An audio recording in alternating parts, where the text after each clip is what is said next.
Hello,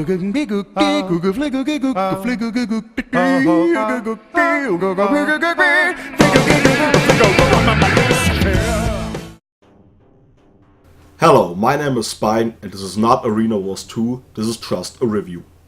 Arena Wars 2 was made by Extreme GmbH and is published by Just a Game. It is a PvP oriented indie RTS game and the basic idea is pretty simple. Build units, steal the enemy's modules and bring them back to your base. You have one main building which is used to build, repair and destroy your own units. The units are queued up and produced one at a time.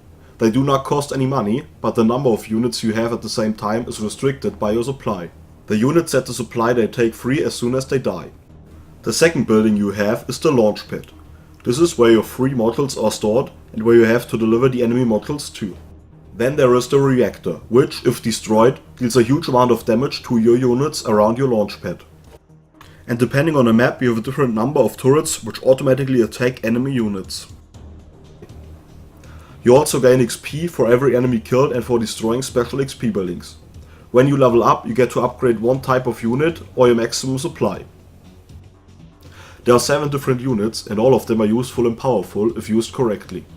Choosing which units to build and when and where to attack is crucial. There are also items in this game. You start off with 2 items of your choosing and can get additional ones by destroying item buildings.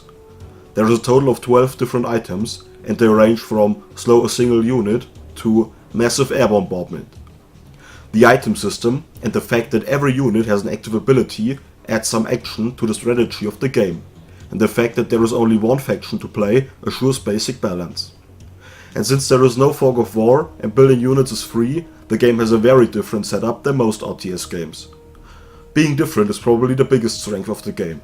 The visible map, the unit production, the leveling system, the abilities on the units and the items are what defines the gameplay of this game. It plays a bit like a mix between a classic base building RTS and a modern action RTS like Dawn of War 2, while still being a competitive game. The game does not feature a tutorial or any kind of campaign for that matter. The single player mode is simply skirmishes against the AI, and the AI is terrible. Even on the highest difficulty, they still send their units through your army without attacking. The UI is okay overall, but there are some issues. Attack move makes your units move and also attack, but they don't continue moving after engaging the enemy in a battle. The items are not hotkeyed by default, and changing the hotkeys appears to not be fully functional. The unit control group system is a mess. You cannot add units to an existing control group, and you cannot select a single unit from your current selection via the interface. Also the waypoints are not working with attack commands. Even though the loading screen looks really unique, the graphic style is pretty standard sci-fi RTS, and the graphical quality is okay. The music is also rather average and repetitive, but not annoying. What you cannot expect from Arena Wars 2. Any kind of single player gameplay.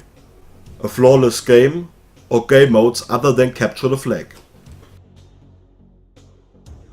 But what you can expect is a balanced RTS competition, a good unit variety and lots of possible strategies. My personal opinion.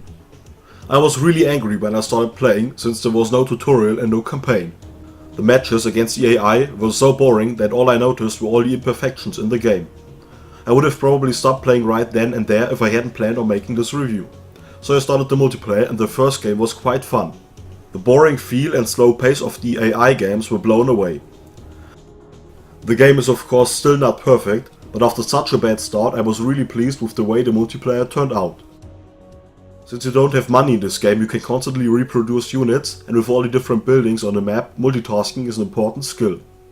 The strategic potential is pretty big with so many different items and the active abilities, and since you only level up to 10, you really have to think about what you want to upgrade.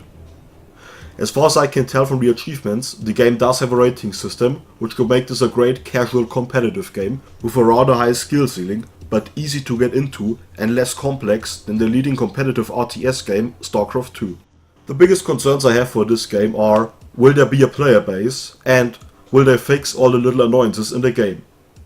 I would recommend this game to people who are looking for some light competitive RTS and are willing to accept minor flaws. I am Spine and this was just a review.